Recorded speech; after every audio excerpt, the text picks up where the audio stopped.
Amanda. I'm at home in my library because I can't be in the Hampton Library, but I hope that everyone else is also home somewhere safe with a few good books nearby. I've got a book recommendation for you. I listened to it on Overdrive, and so I know that it's available right now in the library because I just turned it in. I also have the print copy. It's called The Hazel Wood. It's by Melissa Albert. It's a great book. I did both listen and read. I'm unusual that way. I would recommend both, or either, but Overdrive definitely has an audio copy.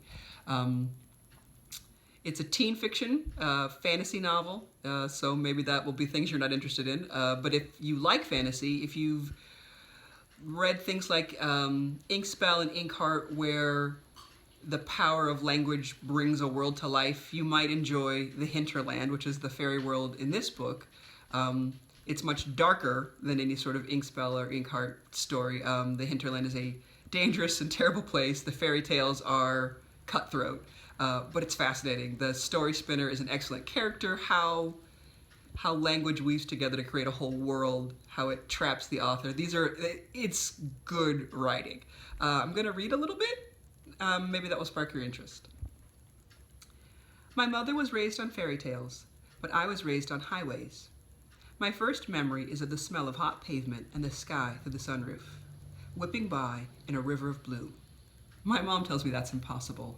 Our car doesn't have a sunroof, but I can still close my eyes and see it, so I'm holding on to it. We've crossed the country 100 times in our beaded car that smells like French fries and stale coffee, and plasticky strawberries from the day I fed my Tinkerbell lipstick into the slats of the heater vent.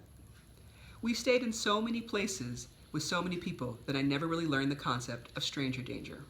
Which is why, when I was 6 years old, I got into an old blue Buick with a red-headed man I'd never met and drove with him for 14 hours straight, plus 2 stops for bathroom breaks and 1 for pancakes, before the cops pulled us over, tipped off by a waitress who recognized my description from the radio.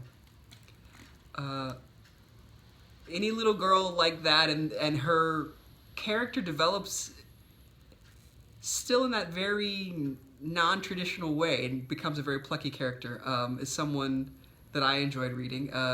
She makes a friend along the way who was both an ally and an adversary.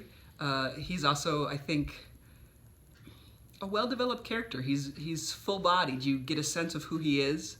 I enjoyed this book. I hope that you check it out. Thanks. Bye.